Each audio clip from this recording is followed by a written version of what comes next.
Hi, welcome back. Reproductive system అనే topic చెప్పుకుంటున్నాం. ఈ రీప్రొడక్టివ్ సిస్టంలో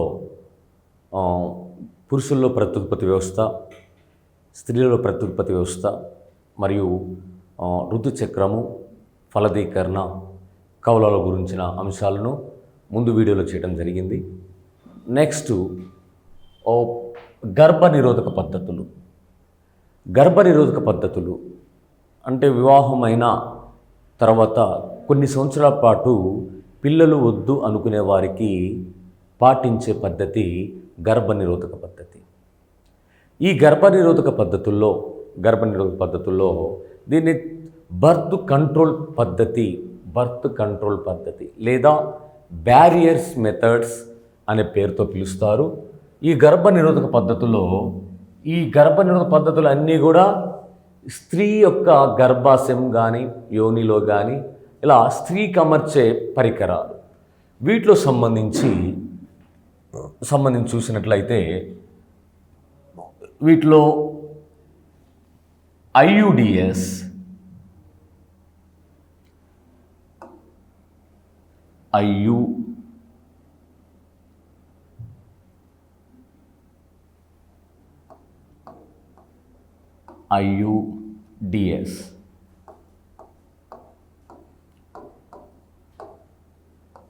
ఐయుడిఎస్ అంటే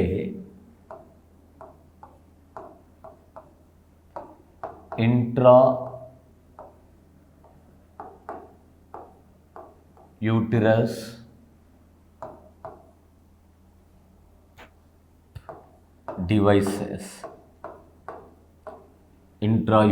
డివైసెస్. దీనిని గర్భనిరోధక సాధనాలు, గర్భాశయ సాధనాలు పిలుస్తారు. ఈ గర్భాశయ సాధనాల్లో ఉపయోగించేవి ఏంటంటే లిప్పస్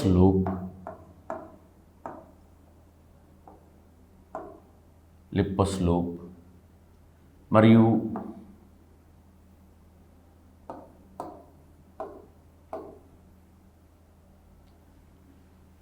మరొకటి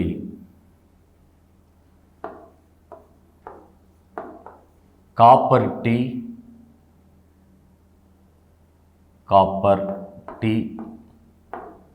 మరియు కాపర్ 7 అనే గర్భాశయంలో అమర్చే సాధనం.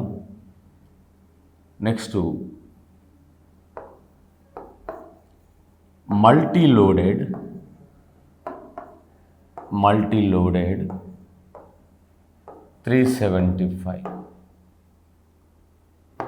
LNG 20 ఇవన్నీ స్త్రీ గర్భాశయంలో అమర్చే సాధనాలు.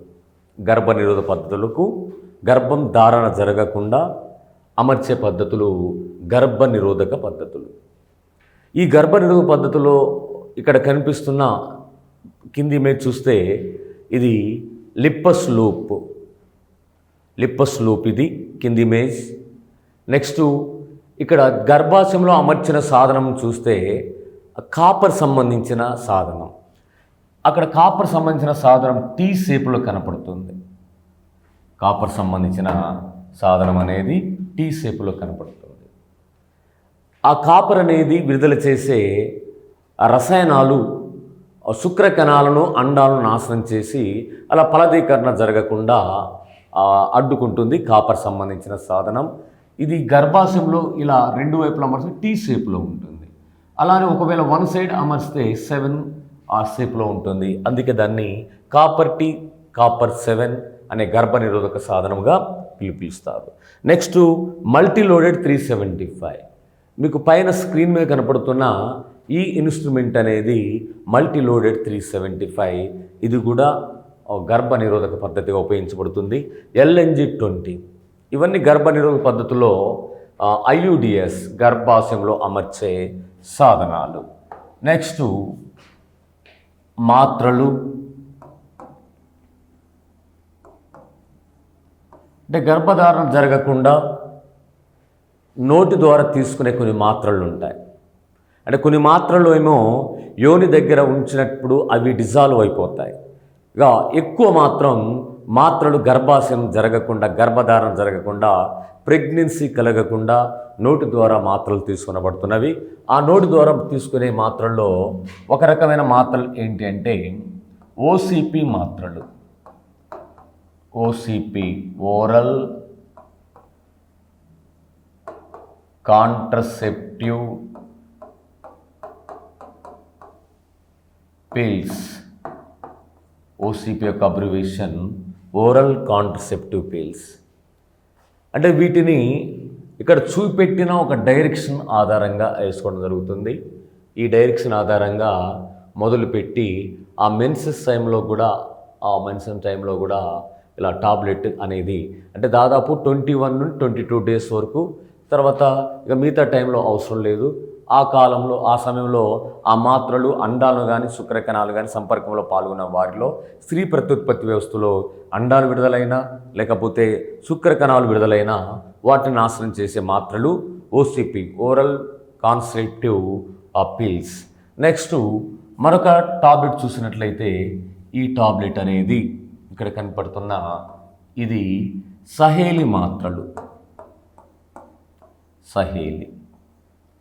ఈ సహేలి మాత్రలు వారం రోజులకు ఒకసారి తీసుకునే మాత్రలు. వారానికి ఒకసారి తీసుకునే మాత్రలు సహేలి.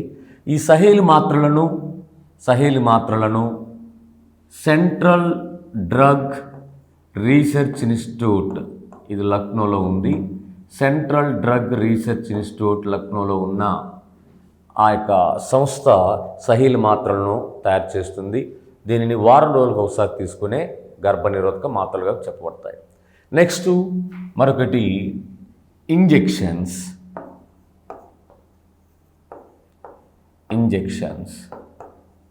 అంటే ఈ ఇంజెక్షన్స్ అనేవి స్పర్మిసైడ్స్గా పనిచేస్తాయి. శుక్రకణాలు, ఓవిసైడ్స్, ఓవాలను నాశనం చేసేవి గాను, శుక్రకణాలను నాశనం చేసేవి గాను, అండాలను నాశనం చేసేవి గాను. అలా శుక్రకణాలను నాశనం చేసినట్లయితే వాటిని స్పర్మిసైడ్స్ అని, అండాలు నాశనం చేస్తే ఓవిసైడ్స్ అని పిలుస్తారు. అయితే ఈ ఇంజెక్షన్స్లో ఇక్కడ కనపడుతున్న ఇంజెక్షన్ అనేది ఇది డిఎంపిఏ. ఈ డిఎంపిఏ అనే ఇంజెక్షన్, దీని యొక్క అబ్రివేషన్ చూస్తే depo medroxy progesterone acetate. D for depo, M for medroxy, P for progesterone, A for acetate. DMPA, depo medroxy progesterone acetate. దీనిని 3 నెలలకు ఒకసారి తీసుకునే మాత్రలు. వీటిని ఇంజెక్షన్, ఇది 3 నెలలకు ఒకసారి తీసుకునే ఇంజెక్షన్సే డిఎంపిఏ. ఇవి ఓసిపి, సహేలి అనేవి మాత్రలు. నెక్స్ట్ గర్భనిరోధక పద్ధతుల్లో మరొక రకం చూసినట్లయితే వీటిలో మరొకటి ప్రతిస్థాపకాలు.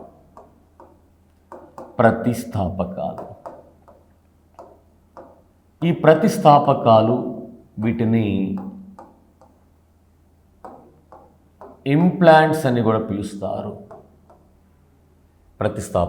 ఇంప్లాంట్స్. ఈ ప్రతిస్థాపకాలు లేదా ఇంప్లాంట్స్ అనేవి ఇవి అగ్గిపుల్లల ఆకారంలో ఉంటాయి. అగ్గిపుల్లల ఆకారంలో ఉన్న ప్రతిస్థాపకాలను నైపుణ్యం కలిగిన డాక్టర్ ఆ స్కిన్ కింద అమర్చడం జరుగుతూ ఉంటుంది. ఆ స్కిన్ కింద అమర్చిన ఆ యొక్క ఇంప్లాంట్స్ లేదా ప్రతిస్థాపకాలు ఇవి 3 సంవత్సరాల వరకు కూడా గర్భధారణ జరగకుండా శుక్రకణాలను, అండాలను నాశనం చేస్తూ ఉంటాయి. అంటే ఈ ప్రతిస్థాపకాలు 3 సంవత్సరాల వరకు, అంటే 3 సంవత్సరాలకు ఒకసారి తీసుకుంటే 3 సంవత్సరాల వరకు కూడా ఉపయోగపడుతూ ఉంటాయి. నెక్స్ట్ మరొక ఇమేజ్లో చూస్తున్న దీనిని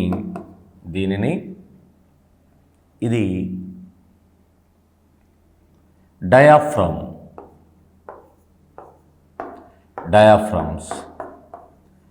ఈ డయాఫ్రమ్స్ అనేవి ఒక క్యాప్ లాగా ఉండే గర్భనిరోధక సాధనం. ఈ డయాఫ్రమ్స్ను యోని నుండి గర్భాశయం యొక్క ముఖద్వారం ఎక్కడ ఉన్నదో ఆ ముఖద్వారాన్ని క్లోజ్ చేయడం జరుగుతుంది. యోని నుండి గర్భాశయం యొక్క ముఖద్వారానికి అలా క్యాప్ లాగా క్లోజ్ చేయడం జరుగుతుంది. వీటిని డయాఫ్రమ్స్ అనే పేరుతో పిలుస్తారు. ఇవి గర్భ నిరోధక సాధనాలు, అంటే గర్భాశయం కలగకుండా ఉపయోగించే సాధనాలు. మరి వివాహమైన తర్వాత పిల్లలు కలగటం కోసం, వివాహమైన తర్వాత వారు ఎటువంటి వారికి పిల్లలు కలగకుండా 5 సంవత్సరాల వరకు కూడా పిల్లలు కలగని పరిస్థితుల్లో వారికి ప్రత్యుత్పత్తి సంబంధించిన ఒక సాంకేతిక విధానాన్ని అవలంబించడం జరుగుతూ ఉంటుంది. దానిని ప్రత్యుత్పత్తి అనుబంధ సాంకేతికత, ప్రత్యుత్పత్తి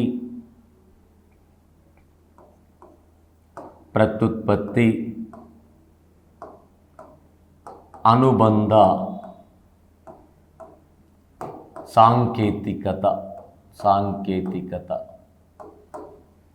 ప్రత్యుత్పత్తి అనుబంధ సాంకేతికత. దీనిని షార్ట్కట్లో ART అని కూడా పిలుస్తారు. ఏ అంటే అసిస్టెడ్ అనుబంధ, ఆర్ అంటే రీప్రొడక్షన్ ప్రత్యుత్పత్తి, టీ అంటే టెక్నాలజీ సాంకేతికత. అంటే ప్రత్యుత్పత్తి అనుబంధ సాంకేతికతను అసిస్టెడ్ రీప్రొడక్టివ్ టెక్నాలజీ, దీని షార్ట్ ఫామ్లో ART అని కూడా రాయటం జరుగుతుంది. ఈ ప్రత్యుత్పత్తి అనుబంధ సాంకేతికత అనేది ఎవరికి ఉపయోగిస్తారు? వివాహమైన వారికి, పిల్లలు కలగకపోతే అంటే పిల్లలు కావాలనుకునే వారికి, పిల్లలు వద్దనుకునే వారికి మనం ఈ వీడియోలో ముందుగా చెప్పిన గర్భ నిరోధక సాధనాలు ఉపయోగిస్తారు. ఇక్కడ పిల్లలు కావాలనుకునే వారికి అవలంబించే ప్రత్యుత్పత్తి సాంకేతిక విధానం చూస్తే వాటిలో ఫస్ట్ ఆఫ్ ఆల్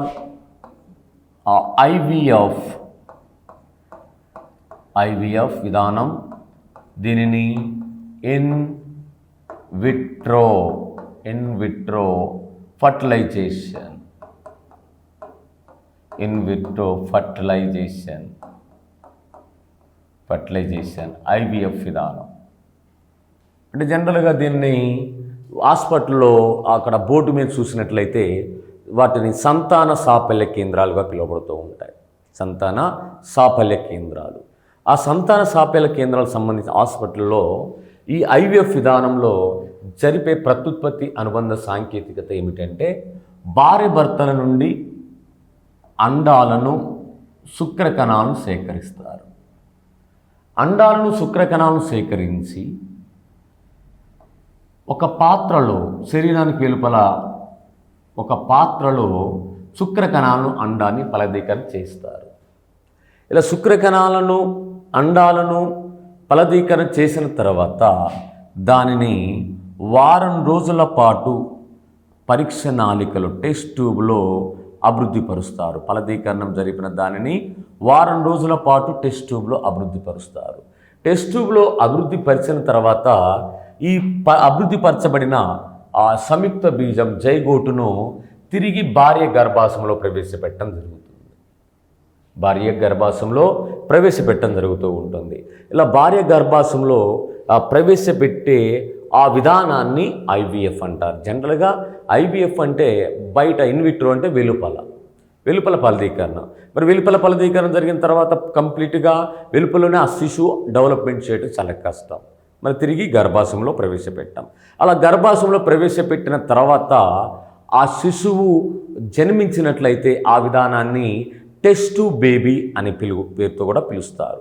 అంటే టెస్ట్ ట్యూబ్ బేబీస్ అంటే ఈ IVF విధానం ద్వారా గర్భాశయంలో ప్రవేశపెట్టిన తర్వాత ఆ విధానంలో జన్మించే ఆ శిశువులను టెస్ట్ ట్యూబ్ బేబీస్ అనే పేరుతో పిలుస్తారు. అంటే శరీరాన్ని వెలుపల ఫలదీకరణ చెందిస్తేనేమో ఇన్విట్రో, మరి ఫలదీకరణ చెందించిన దాన్ని మళ్ళీ తిరిగి గర్భాశయంలో ప్రవేశపెడతారు.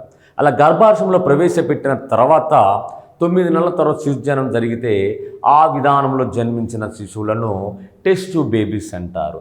మరి ఈ విధానాన్ని ప్రపంచంలో మొట్టమొదటిసారిగా రాబర్ట్ ఎడ్వర్డ్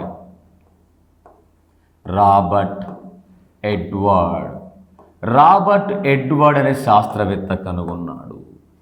రాబర్ట్ ఎడ్వర్డ్ అనే శాస్త్రవేత్త ఐవీఎఫ్ విధానం, టెస్ట్ ట్యూబ్ బేబీస్ విధానాన్ని కనుగొన్నాడు. అలా 1978 బ్రిటన్లో ఐవీఎఫ్ విధానాన్ని కనుగొన్నాడు. అలా కనుగొనడం వలన ఇతను father of test tube babies అని పిలుస్తారు. Father of test tube babies. అంతేకాకుండా ఆ విధానం Robert Edward test tube baby విధానం ద్వారా జన్మించిన మొట్టమొదటి శిశువు లూయిస్ బ్రౌన్. ఇక్కడ కనపడుతున్న ఈ యొక్క ఇమేజ్లో ఈవిడ మొట్టమొదటి టెస్ట్ ట్యూబ్ బేబీ 1978లో జన్మించింది. ఆమెకు ఇక్కడ కనపడుతున్న పిల్లలు ఇద్దరు కానీ ముగ్గురు పిల్లలు ప్రస్తుతం ముగ్గురు పిల్లలు. ఈమె ప్రపంచంలో లూయిస్ బ్రౌన్ ప్రపంచంలోనే మొట్టమొదటి టెస్ట్ ట్యూబ్ బేబీ బ్రిటన్లో 1978లో జన్మించడం జరిగింది. ఈ విధానాన్ని ప్రాసెస్ను కనుగొన్నది ఎవరంటే రాబర్ట్ ఎడ్వర్డ్. నెక్స్ట్ భారతదేశంలో మొట్టమొదటి టెస్ట్ ట్యూబ్ బేబీ హర్ష. అధికారికంగా గుర్తించబడిన టెస్ట్ ట్యూబ్ బేబీ హర్ష. అంటే అధికారికంగా అంటే ఇతనికంటే బేబీ హర్ష కంటే ముందుగా బేబీ దుర్గా అనే టెస్ట్ ట్యూబ్ బేబీని సృష్టించారు. కానీ అధికారికంగా గుర్తించబడలేదు. ప్రపంచంలో కనుగొన్న టెస్ట్ ట్యూబ్ బేబీని సృష్టించిన 6-7 నెలల్లోనే పశ్చిమ బెంగాల్లో దుర్గా అనే టెస్ట్ ట్యూబ్ బేబీని సృష్టించడం జరిగింది. కానీ 1985లో హర్ష అనే ఆ టెస్ట్ ట్యూబ్ బేబీని సృష్టించారు. ఆ టెస్ట్ ట్యూబ్ బేబీ ప్రస్తుతం ఆ మదర్గా ఉండటం జరిగింది. సో ఇక్కడ కనపడుతున్న ఈ మదర్ ఈమె ఫస్ట్ భారతదేశంలో మొట్టమొదటి అధికారిక గుర్తింపు పొందిన హర్ష. ఇప్పుడు ఆమె అంటే అక్కడ కనబడుతున్న చైల్డ్ ఆమె ఇప్పుడు ఒక పాప బాబు కానీ జన్మనివ్వటం జరిగింది. ఒక పాపకు జన్మనిచ్చింది. సో ఈమె భారతదేశంలో మొట్టమొదటి టెస్ట్ ట్యూబ్ బేబీ హర్ష 1985లో ఇలా జన్మించింది ఈమె. నెక్స్ట్ వన్ ప్రత్యుత్పత్తి అనుబంధ సాంకేతిక. ఇదనమాట ఐవీఎఫ్ విధానం. దానికి సంబంధించిన సృష్టికర్తలు, ఆ విధానం సృష్టించిన శాస్త్రవేత్త రాబర్ట్ ఎడ్వర్డ్. నెక్స్ట్ మరొక ప్రత్యుత్పత్తి అనుబంధ సాంకేతికత ZIFT.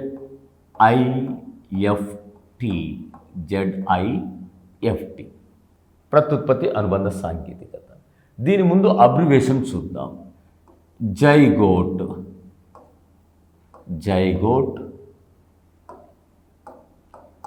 Intra fallopian tube, intra fallopian tube, transfer GIFT, zygote, intra fallopian tube, transfer.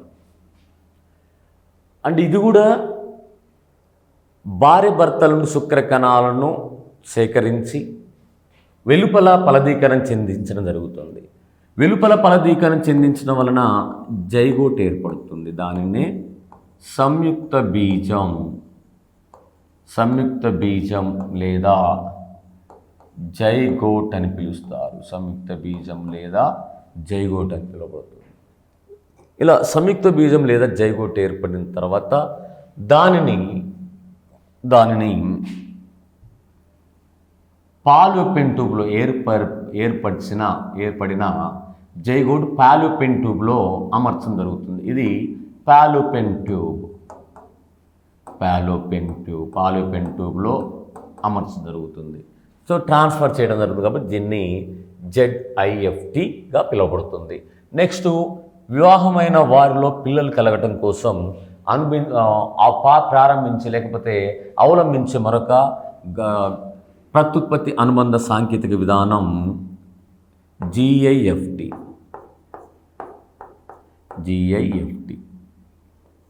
GIFT యొక్క అబ్రివేషన్ ఇక్కడ IFT యాస్టీస్గా ఉంటుంది. G అని చూద్దాం.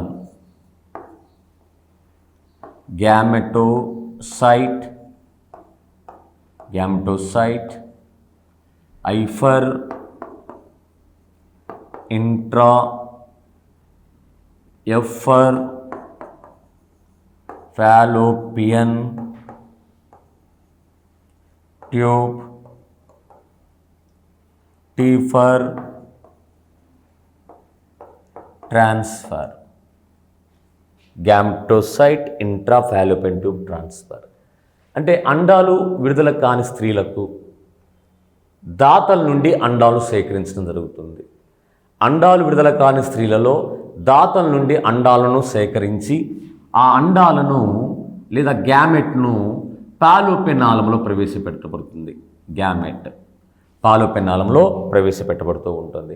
ఇలా ఫాలోపియన్ నాళంలో గ్యామెట్ను ప్రవేశపెట్టినట్లయితే దానిని గ్యామ్టోసైట్ ఇంట్రా ఫాలోపియన్ ట్యూబ్గా పిలుస్తారు. ఇది ప్రత్యుత్పత్తి అనుబంధ సాంకేతికత.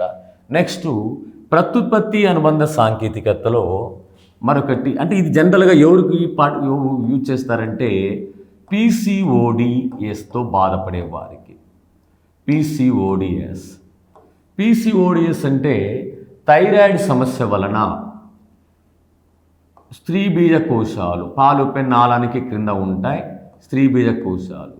ఈ స్త్రీ బీజకోశాలలో నీటి తిత్తులు ఏర్పడతాయి. నీటి తిత్తులు లేదా నీటి బుడగలు ఏర్పడుతూ ఉంటాయి.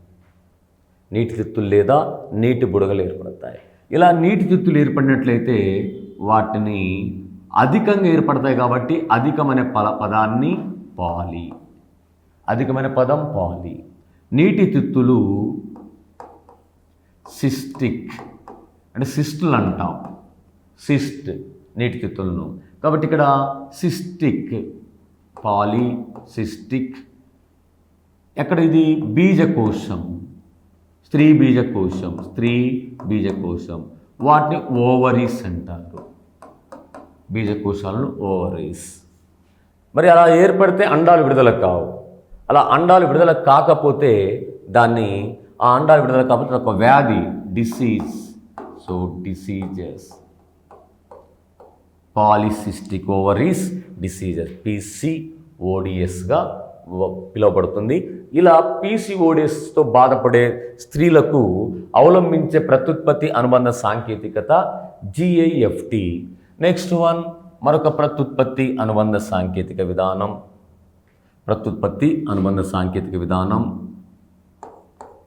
Fourth one ICSI. దీని ఒక abbreviation I for intra, C for cytoplasmic, S for sperm, I for injection లేదా ఇంజెక్ట్. అంటే స్త్రీలలో ఫాలోపియన్ నాళంలోకి ఉన్న అండం దగ్గరకు ఇంజెక్షన్ ద్వారా భర్త యొక్క శుక్రకణాలను ప్రవేశపెట్టడం జరుగుతుంది. అంటే బీజ కణ ద్రవ్యంలోకి శుక్రకణాలను ప్రవేశపెట్టడం. మరి ఎవరిలో ఏ దంపతుల్లో అయితే ఆ దంపతుల్లో భర్త నుండి శుక్రకణాలు తక్కువగా విడుదలైతే వాటిని ఆ శుక్రకణాలను తక్కువగా ఉన్న భర్త నుండి శుక్రకణాలు తీసుకొని ఆ భార్య యొక్క ఫాలోపియన్ నాళంలో ఉన్న బీజద్రవ్యంలోకి శుక్రకణాలను ఇంజెక్ట్ చేయటమే దాన్ని బీజద్రవ్యంలోకి శుక్రకణాలను ప్రవేశపెట్టే విధానం లేదా ఇంజెక్ట్ చేసే విధానం. సో ఇంట్రాసైటోప్లాజమిక్ స్పర్మ్ అంటే శుక్రకణాలు ఇంజెక్షన్. నెక్స్ట్ వన్ మరొకటి AI. ఈ ఏ యొక్క అబ్రివేషన్ చూసినట్లయితే AI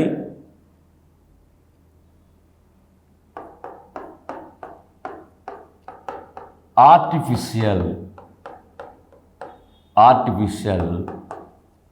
ఇన్సెమినేషన్.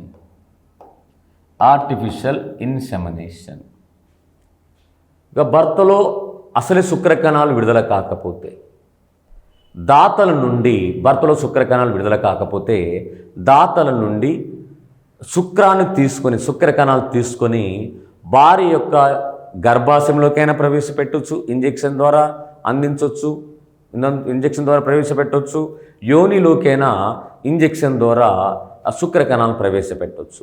ఈ విధానాన్ని కృత్రిమ నివేశనం అనే పేరుతో పిలుస్తారు, లేదా ఆర్టిఫిషియల్ ఇన్సెమినేషన్ అనే పేరుతో పిలుస్తారు.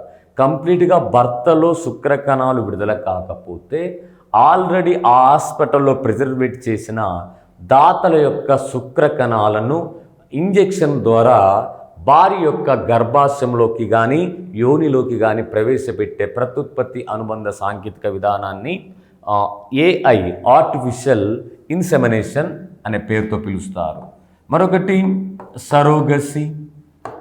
సరోగసి లేదా దీనినే అద్దె గర్భం లేదా అరువు తల్లులుగా పిలుస్తారు. సరోగసి లేదా అద్దె గర్భం లేదా అరువు తల్లులు అంటే భార్యభర్తలలో భార్యకు గర్భాశయం సహకరించినప్పుడు, అంటే గర్భాశయం శిశువు అభివృద్ధి చెందడానికి సహకరించినప్పుడు ఆ భార్యభర్తలను శుక్ర కణాల అండాలను తీసుకొని వెలుపల ఫలదీకరణ చెందించి మరొక స్త్రీ యొక్క గర్భాశయంలో ప్రవేశపెట్టినట్లయితే ఆ విధానాన్ని ప్రవేశపెట్టి ఆ పూర్తిగా గర్భాశయంలో అభివృద్ధి చెందుతుంది.